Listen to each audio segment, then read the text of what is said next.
Hi guys, எல்லாருக்கும் எப்படி வணக்கம். நான் உங்கள் சந்திரு பேசுகிறேன்.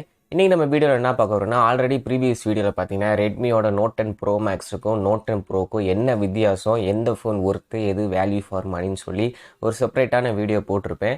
அது நிறைய பேர் பார்த்துருப்பீங்க. அதில் நிறைய பேர் கமெண்ட் செக்ஷனில் சொன்னது, ப்ரோ நீங்கள் சொன்ன மாதிரியே அந்த 108 மெகா பிக்சலுக்கும் 64 மெகா பிக்சலுக்கும் டிஃப்ரென்ஸ் இல்லை அப்படின்னா நான் ப்ரோவே வாங்கலாமா ப்ரோ? ப்ரோ மேக்ஸை தவிர்த்துட்டு ரெட்மியோட நோட் 10 ப்ரோவே வாங்கலாமா? வேல்யூ ஃபார் மணியாக இருக்குமா? நீங்கள் சொன்னதை நம்பி வாங்கலாமா அப்படின்னு சொல்லி நிறைய பேர் பார்த்தீங்கன்னா கொஸ்டின் சொல்லியிருந்தீங்க. நிறைய பேர் அந்த வீடியோவை பார்த்துட்டு ஓகே ப்ரோ, நான் வந்து ரெட்மி நோட் 10 ப்ரோக்கே போகிறேன், என்னால் வந்து அந்த 3000 எக்ஸ்ட்ரா இன்வெஸ்ட் பண்ணி அந்த 108 மார்க்ஸலுக்காக வாங்க முடியாது அப்படின்னு சொல்லி நிறைய பேர் கமெண்ட்ஸில் சொல்லியிருந்தீங்க. நிறைய பேருக்கு இன்னமும் பார்த்தீங்கன்னா அந்த சந்தேகங்கள் தீரலை. அதுக்காண்டி தான் இந்த வீடியோ. கொஞ்சம் மன்னிச்சுக்கோங்க. இன்னமும் பார்த்தீங்கன்னா என் கையில் ஃபோன் கிடையாது. ஏன்னா ஃபஸ்ட்டு சேல், அதாவது ரெட்மியோட நோட் 10 ப்ரோ பார்த்தீங்கன்னா 17ஆம் சேலு, ப்ரோ மேக்ஸ் பார்த்தீங்கன்னா 18ஆம் தான் அஃபிஷியல் சேலே வருது. நமக்கு எந்த ஒரு பிராண்டு ரிவ்யூ யூனிட் தரமாட்டாங்க. அப்படியே தந்தாலும் பார்த்தீங்கன்னா அதுக்கு வந்து லட்சக்கணக்கில் சப்ஸ்கிரைபர்ஸ் வேணும். நமக்கு இப்போ தான் பார்த்தீங்கன்னா 11,700 சப்ஸ்கிரைப் ஆகிய நண்பர்கள் வந்து கிடச்சிருக்கீங்க. ஸோ அந்த ரிவ்யூ யூனிட் கொடுத்தாலும் அதாவது என்ன சொல்கிறது, ஒரு ஃபேக்கான ரிவ்யூ பண்ணுற மாதிரி தான் இருக்கும். எதனால் அப்படின்னா பிராண்ட்ஸ் வந்து சொல்லிடுவாங்க, இந்தந்த இதை வந்து ஹைலைட் படுத்தி சொல்லுங்கள், டவுன் கிரேடு விஷயத்த கடைசியாக அதுவும் மினிமலாக தான் சொல்லணும், ஃபுல்லாக எக்ஸ்பிளைன் பண்ணி சொல்லக்கூடாது. இந்த மாதிரி நிறையா ரெகுலேஷன் இருக்குது ப்ரோ. அதனால் கொஞ்சம் வெயிட் பண்ணுங்கள், சேல் வரட்டும். சேல் வந்து என் ஃப்ரெண்ட்ஸே 2-3 பேர் வந்து கேட்டிருந்தாங்க இந்த பட்ஜெட்டில் ஃபோன் ஒன்று. அவங்களுக்கு நான் பார்த்தீங்கன்னா இந்த ரெட்மியோட நோட் 10 ப்ரோ மேக்ஸை தான் ப்ரோவை தான் ரெக்கமெண்ட் பண்ணியிருக்கேன். அவங்களும் சேல் வந்துச்சுன்னா ஃப்ளாஷ் சேலில் முந்தி அடித்து வாங்கி அவங்களுக்கு கிடைச்ச உடனே கண்டிப்பான முறையில் camera review, gaming review, full spec review பார்த்தீங்கன்னா நம்ம சேனலில் வரும். ஸோ கொஞ்சம் வெயிட் பண்ணுங்கள். நம்ம சேனலில் எப்போயுமே பார்த்தீங்கன்னா ஃபோனோட கையில் வச்சு ரிவ்யூ போடுறது லேட் ஆகும். ஆனால் ஒர்த்தாக கரெக்டான சம்பவத்தை கரெக்டாக உங்களுக்கு நான் பண்ணி கொடுத்துருவேன். ஓகே, கொஞ்சம் வெயிட் பண்ணுங்கள். இப்போதைக்கு அந்த 64 மெகா பிக்சலுக்கும் 108 மெகா பிக்சலுக்கு என்ன வித்தியாசங்கள் இருக்கும் அப்படின்றத பார்ப்போம். ஃபஸ்ட்டு இந்த ரெட்மியோட நோட் 10 ப்ரோக்கும் ப்ரோ மேக்ஸுக்கும் காமனான விஷயங்கள். ஃபஸ்ட்டு வந்து மேலாப்பில் சொல்லிடுறேன். 6.67 inch full HD plus AMOLED display with 120 hertz refresh rate. எனக்கு தெரிஞ்சு இப்போ தான் பார்த்தீங்கன்னா ரெட்மி நோட் சீரீஸில் ஒரு AMOLED டிஸ்பிளே கொண்டு வராங்க. அதுலேயும் பார்த்தீங்கன்னா 120 ஹெர்ட்ஸ் கொடுத்துருங்க. இது வரைக்கும் எந்த ஒரு மிட்ரேஞ்ச் செக்மெண்ட்டில் எந்த ஒரு பிராண்டும் பார்த்தீங்கன்னா இந்த 120 ஹெர்ட்ஸ் AMOLED டிஸ்பிளே கொடுக்கல. ஏன்னா இந்த ஃபோனில் 120 ஹெர்ட்ஸ் இருக்குது அப்படின்னா ஒன்று அது எல்சிடி பேனலாக இருக்கணும். அப்படி இல்லை AMOLED டிஸ்பிளேல 120 ஹெர்ட்ஸாக இருந்துச்சுன்னா அது வந்து அந்த OnePlusோட ஐரன் சீரிஸ் ப்ரோ அந்த மாதிரி சீரீஸில் இருக்கும். அபோவ் 35,000 மேலே உள்ள ஃபோனில் தான் இந்த AMOLED 120 ஹெர்ட்ஸ் பார்க்க முடியும். இப்போ பட்ஜெட்லேயே பார்த்தீங்கன்னா உங்களுக்கு 16,000 உங்களுக்கு AMOLED 120 ஹெர்ட்ஸ் கிடைக்குது. ஸோ அது மிகப்பெரிய செல்லிங் பாயிண்ட்டாக இருக்குது இந்த ரெட்மியோட நோட் சீரீஸ்க்கு. அடுத்ததாக இந்த ஃபோன்ஸில் பார்த்தீங்கன்னா டூயல் ஸ்பீக்கர் கொடுத்துருக்காங்க. இதுவுமே பார்த்தீங்கன்னா ஃப்ளாக்ஸிப் ஃபோன்ஸில் மட்டும்தான் இந்த டூயல் ஸ்பீக்கர் சப்போர்ட் கொடுத்துருக்காங்க. இப்போது இந்த மிட்ரேஞ்ச் செக்மெண்ட்லேயும் ரெட்மி கொண்டு வந்திருக்காங்க. அது ரொம்ப சூப்பரான விஷயம். இது நான் சொல்கிற எல்லா விஷயமும் பார்த்தீங்கன்னா ப்ரோக்கும் சரி ப்ரோ மேக்ஸும் சரி காமனான ஸ்பெக் தான். அடுத்து பேட்டரின்னு பார்க்கும்போது 5020 இமேஜுக்கான பேட்டரி கொடுத்துருக்காங்க. இது குயிக்காக சார்ஜ் பண்ண 33 வாட் சார்ஜர் கொடுத்துருக்காங்க. இந்த சார்ஜரை வச்சு உங்கள் ஃபோனை பார்த்தீங்கன்னா 1.25 மணி நேரத்துலேருந்து 1.5 மணி நேரத்தில் ஃபுல் சார்ஜ் ஆகிட முடியும். அரை மணி நேரத்தில் பார்த்தீங்கன்னா உங்களுக்கு 65% ஆனது ரீச் ஆயிரும். அடுத்து உள்ளே யூஸ் பண்ணிக்கிற ப்ராசர்னு பார்க்கும்போது Snapdragon 732 ப்ராசர். இது வந்து பார்த்தீங்கன்னா ஒரு நல்ல ஒரு மிட்ரேஞ்ச் ப்ராசர் தான். இதுக்கு முன்னாடி நோட் சீரிஸ் உங்களுக்கு தெரியும் Snapdragon 6 சீரிஸ் தான் யூஸ் பண்ணிட்டு இருந்தாங்க. இப்போ பார்த்தீங்கன்னா 732 ப்ராசர் யூஸ் பண்ணியிருக்காங்க. மிட்ரேஞ்ச் கிராஃபிக்ஸ், அதாவது பப்ஜிலாம் இன்னமும் நிறைய பேர் VPN போட்டு யூஸ் பண்ணி விளையாண்டுட்டு தான் இருப்பீங்க. அந்த மாதிரி கேம் விளையாடும்போது ஒரு நார்மல் கிராஃபிக்ஸில் வச்சு உங்களால் விளையாட முடியும். மற்ற இது day to day life Facebook, YouTube அதெல்லாம் யூஸ் பண்ணி எந்த ஒரு பஞ்சாயத்தும் இருக்காது. ரேம் ஸ்டோரேஜ்னு பார்க்கும்போது 6GB ஆரம்பிக்குது. இன்டர்னல் ஸ்டோரேஜ் 64, 128, 256 வரைக்கும் இருக்குது. ஸோ எந்த ஒரு பிரச்சனை இல்லை. சிம் ஸ்லாட்டும் பார்த்தீங்கன்னா அடிஷ்னலாக ஒரு சிம் ஸ்லாட்டு, 2 சிம்மு, ஒரு மெமரி கார்டும் நீங்கள் போட்டுக்கலாம். அடுத்து ஃபிங்கர் பிரிண்ட் சென்சார் பார்க்கும்போது side mounted finger print sensor. இது வந்து எப்பயுமே பள்ளமாக ஒன்று இருக்கும். ஸோ நிறைய பேருக்கு பார்க்க இது வந்து பார்த்திங்கன்னா மேலேயே கொடுத்துருக்காங்க. ஈஸியாக கை வச்சோடனே பார்த்தீங்கன்னா அன்லாக் ஆகிற மாதிரி தான் கொடுத்துருக்காங்க. கைக்கு வந்தோடனே உங்களுக்கு டீப்பான ரிவ்யூ வந்து நம்ம சேனலில் போகிறேன்.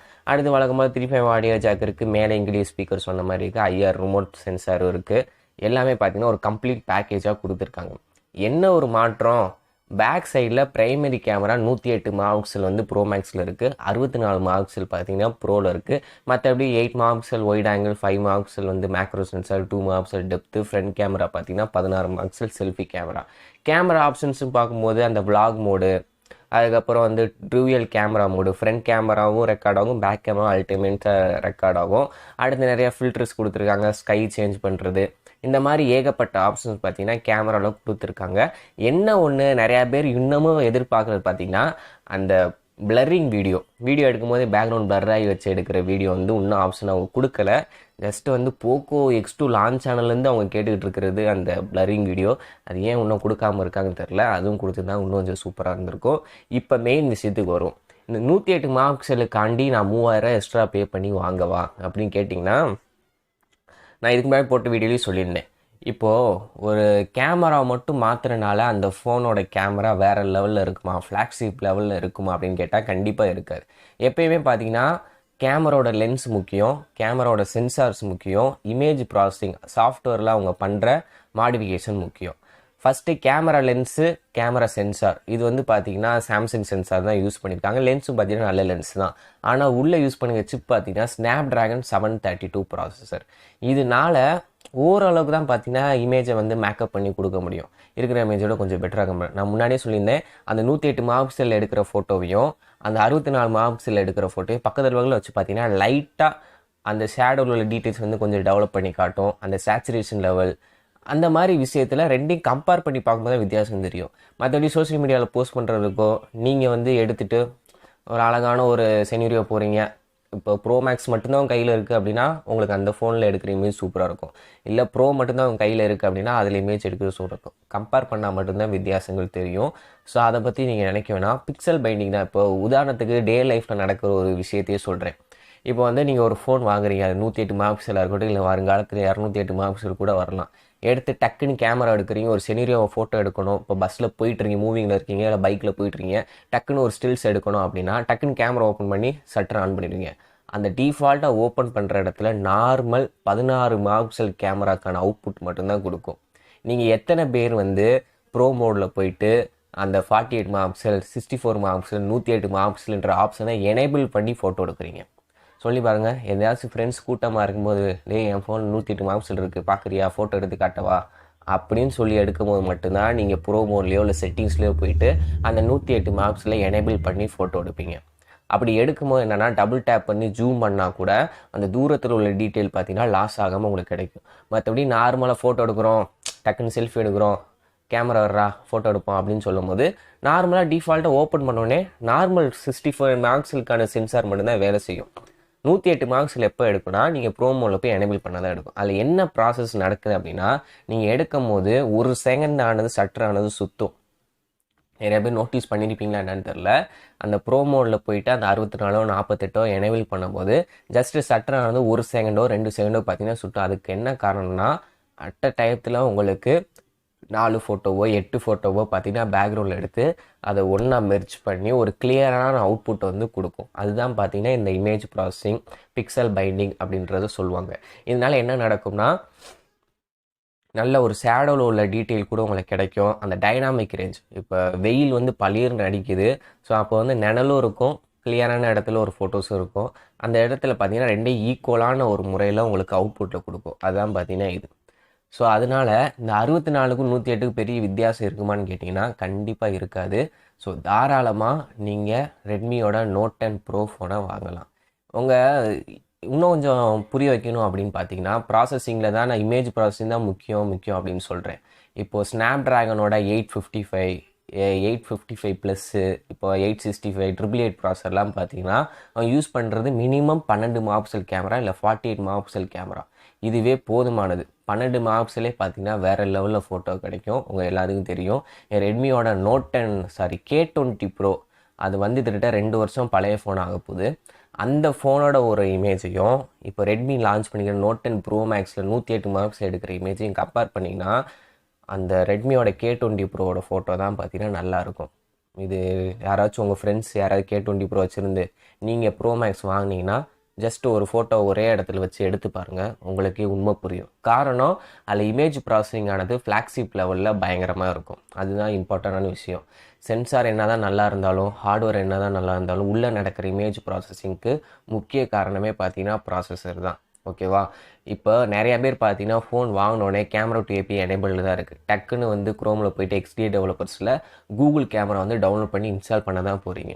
அப்போ டிஃபால்ட்டா எடுக்கிற கேமராவோட அவுட்புட்டையும், அந்த கூகுள் கேமரா எடுக்கிற அவுட்புட்டுக்கும் நெறைய வித்தியாசம் இருக்கும். நைட் டைம்ல அந்த நைட் சைட்ல யூஸ் பண்ணும்போது, "என்னடா இது நம்ம ஃபோனா இந்த அளவுக்கு எடுக்குது?" அப்படின்னு நெறைய பேர் பிரமிச்சு போயிருப்பீங்க. அதுக்கு காரணம், அந்த கேமரா ஏபிஐல யூஸ் பண்ணியிருக்கிற அல்கோரிதம்.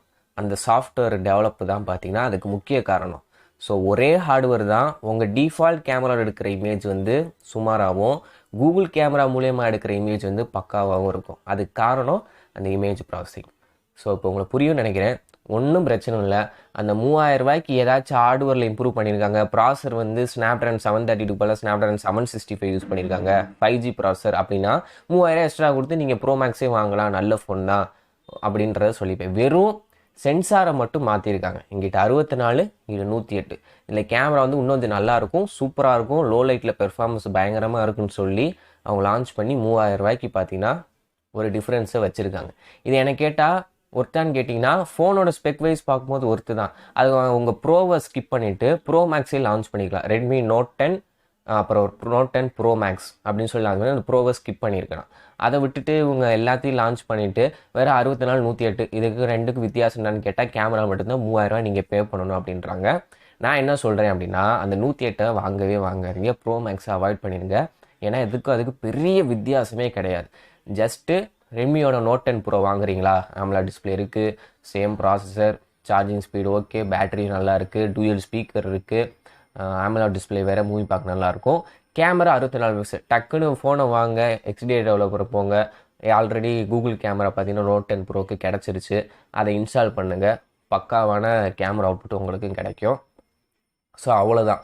இதுக்காண்டி 3000 எக்ஸ்ட்ரா கொடுத்து பே பண்ணி வாங்கணும் அப்படின்னு நினச்சிங்கன்னா அது உங்கள் விருப்பம். டிஃபால்ட்டாக நான் எப்பயுமே நான் ப்ரோ மோடில் போயிட்டு 108 நான் யூஸ் பண்ணுவேன் அப்படின்னு நினைக்கிறவங்க தாராளமாக அதை வாங்கலாம்.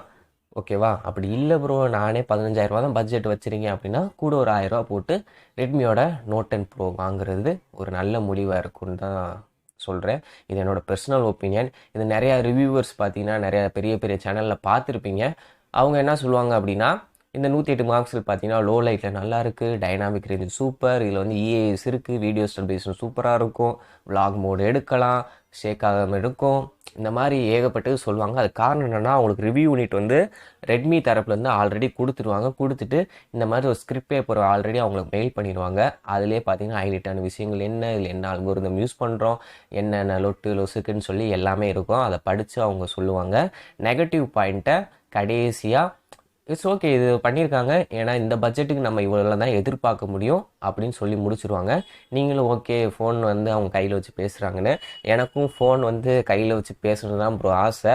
ஆனால் என்ன கொஞ்சம் லேட்டாக பேசுவேன். ஏன்னா ஃபோன் வந்து நான் ஒன்று, என் ஃப்ரெண்டு யாராச்சும் வாங்குவாங்க, இல்லாட்டி என் ஃப்ரெண்டு வந்து ரிலையன்ஸ் டிஜிட்டலில் வேலை பார்க்குறான். அவன்கிட்ட சொல்லி வச்சுருவேன், மச்சான் உன் கடைக்கு ஃபோன் வந்துச்சுன்னா சொல்கிறா, ஓனர்கிட்ட வச்சு சொல்கிறேன், நான் வந்து ரிவ்யூ எடுத்துகிட்டு அதாவது வீடியோ எடுத்துகிட்டு நான் கொடுத்துறேன் அப்படின்னு சொல்லி அவன்கிட்ட கெஞ்சணும். இல்லாட்டி பஜாரில் 2-3 அண்ணன் கடை தெரியும், அவங்க கையில் என்றைக்கு ஃபோன் வருதோ நான் போய் வாங்கிட்டு வந்து வீடியோ எடுத்துகிட்டு திருப்பி அவங்கள்ட்ட கொடுப்பேன். இந்த மாதிரி பண்ணுறதுனால எனக்கு வீடியோ போட கொஞ்சம் லேட் ஆகுது, அவ்வளோதானே தவிர எனக்கும் வந்தோடனே இல்லை போடணுன்னு தான் ஆசை. ஆனால் என்ன வியூஸ் எனக்கு போகாது, அது கொஞ்சம் பிரச்சனை இருக்குது. அவ்வளோதான் இந்த வீடியோ பார்த்தீங்கன்னா ப்ரோ நீங்கள் வாங்கலாம், தைரியமாக வாங்கலாம். கேமரா டு ஏபிஐக்கு ஜி கேம் வந்து இருக்குது, தாராளமாக இன்ஸ்டால் பண்ணி சூப்பரான அவுட்புட் இருக்குது. அந்த 108க்கும் 64 போட்டு மண்டையை பெருசாலாம் குழப்பக்காதீங்க. அப்புறம் 108 வாங்க 64 உட்காந்து யூடியூப்பில் சர்ச் பண்ணி எந்த கேமரா நல்லாயிருக்கும் அப்படிலாம் பார்க்காதீங்க. ரெண்டும் ஒரே மாதிரி தான் இருக்கும், லைட்டாக டிஃப்ரென்ஸ் இருக்கும்.